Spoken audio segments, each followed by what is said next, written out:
I am Jag from a Skylit Drive, and I'm the singer. And tell us how the band got together, what the common influences or what was the magic that glue. I joined a little over a year after they started, so like they all knew each other from high school. And then the drummer, they met through just playing local shows because he lived in a different town as well. I lived all the way down in Southern California, so I like flew up to like audition, forever ago. So that's how that all came about. Sure. And what was it about the band that appealed to you? I mean, like I was, like auditioning for like multiple bands. I mean, I liked the whole direction that they were going for and everything. So it seemed exciting and new for me. Mm-hmm. Great. And growing up, who were your biggest inspirations or influence to want to do music or show? Well, I mean, it all started with Kiss. They were the first band that got me started, and then as I got older, that turned into pop punk and hardcore, and then the screamo and everything, like when the Used and Story of the Year first came into the scene and so on, and just continued to adapt from there.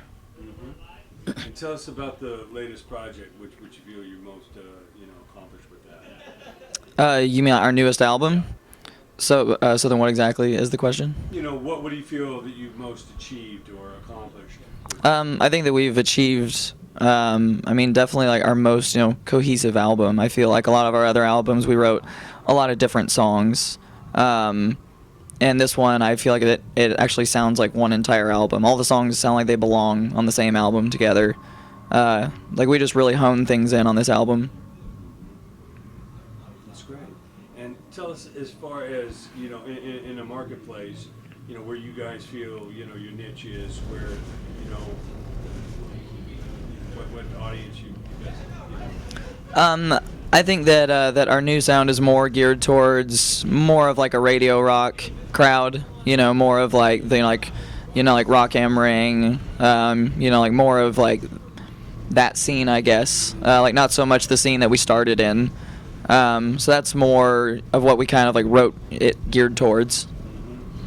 And as far as Warped Tour, is this your first, or you've had experiences? No. This is our third. Third year. Okay. Yeah.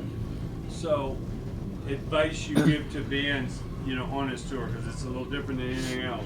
The amount of stamina, endurance, all that. What advice do you give to bands that are coming onto the Warped Tour for the first time? Definitely pace yourself. Stay hydrated. I mean, you see people passing out there constantly. I'm sure sometimes it's even band members on stage. You just kind of go a little overboard sometimes. This isn't a normal venue tour where you play the same time every day and you can get used to a routine, because every day the routine switches, it flops on you. You don't know what time you play till 10 in the morning. So sometimes you wake up and you're like, oh crap, I got to play in 2 hours. So for a singer, you got to start warming up right then, versus, normal venue tours, you get to sleep in or something, and you're not playing till that, allotted time that you've been kind of thrown into throughout the tour. Exactly.